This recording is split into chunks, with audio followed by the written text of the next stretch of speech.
mga mare! For today's video, samahan nyo kami sa ganap ngayong araw.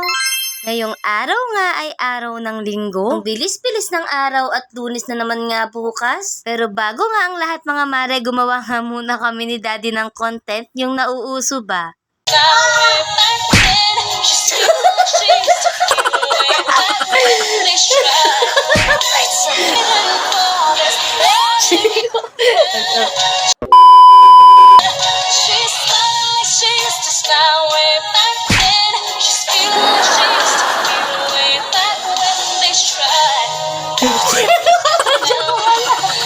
Ngayong araw nga ipapagawa nga namin itong harap ng bahay. Actually mga mare, nagawa na yan nung 1 linggo pero ngayon nga ipapatuloy. Nung andito kasi si nanay mga mare, naisipan nga niya na palagyan daw ng atep yung harap namin. Pero sinabi ko nga rin sa kanya na bala ko talaga mag-extension dyan para maglagay ng maliit na tindahan. Pero sabi niya nga sige daw at ipapauna nga daw niya itong atep. Napag-usapan nga namin na pagtutulungan nga namin ipagawa yung tindahan. Next month kasi mga mare, makakapag-release na kami ng aming lending. At balak ko nga na ipuhunan ulit yon sa aking mga ititinda. Ang hirap kasi mga mare nang walang pinagkukunan sa pang-araw-araw. Kaya naman kahit sobrang tumal at mahirap magtinda ngayon mga mare, laban lang. Ito nga palang mga ulam na to ay ulam pa namin kagabi at ininit ko lang pang almusalan. Ang kagandahan nga lang sa may rep mga mare, pagka may tirang ulam, pwede mo pang i-rep at pwede mo pang ininit pang kinabukasan. Noon kasi mga mare, nung wala pa kaming rep, lagi kaming napapanisan. Pero ngayon nga, wala naman talagang nasasayang na ulam. Si Daddy nga lang pala ang katulong ni Kuya Al dyan magkabit ng atep. Sabi ko nga ay hindi naaanggi dito sa pintuan namin. Yan nga rin pala ang problema ko mga mare, pag umuulan kasi sa pintuan nababasa. Kung napansin nyo nga, hindi kasi masyadong slide yung bubong namin kaya naman talagang umaanggi dyan. Sa totoo lang mga mare, si nanay talaga ang katulong namin dito sa pagpapagawa ng bahay namin noon. Dahil nung una, yung pinapatayo pa lang namin yan ni Daddy, talagang hindi pa yan tapos at wala pang ang bubong. At dahil wala na nga kaming budget, si nanay nga ang nagpatuloy para makalipat na kami. Habang gumagawa nga sila Daddy sa labas mga mare, tapos na nga rin akong magluto at maglinis ng bahay, kaya naman tuturuan ko naman tong mga bata. Palagi talaga ako naglalaan ng oras mga mare para lang maturuan sila kahit saglit. So tuwing umuwi sila galing eskwela, binubulat-lat ko nga yung mga gamit nila. Bawat gamit nga nila mga mare, tinuturo ko sa kanila kung paano nila ayusin. May nabili nga akong mga card na ganito mga mare at nakasale kasi kaya kumuha ako. Alam ko din kasing kailangan ng mga anak ko to at marami silang matututunan. Tinuturuan ko na nga rin magkulay-kulay itong sisiyan dahil next year nga ipapasok na nga rin siya. Pagsilip ko nga sa bintana mayayari na nga sila. Nagulat pa nga ako mga mare at ang bilis nilang gumawa.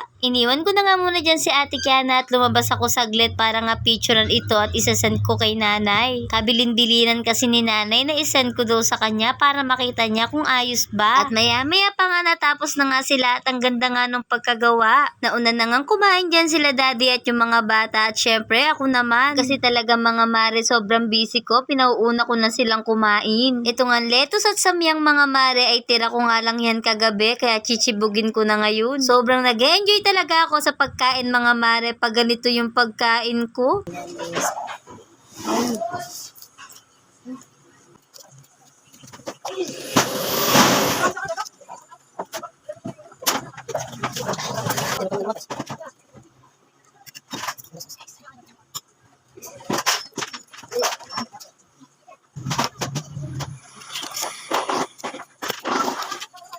Hindi naman ngang halatang nag-e-enjoy ako sa kinakain ko. Nung nakaraan nga lang ay diet ako ng diet, ngayon naman ay kain ako ng kain. Ewan ko ba mga mare, hindi ko kayang pigilan ng sarili ko pag ganito yung mga nakahain.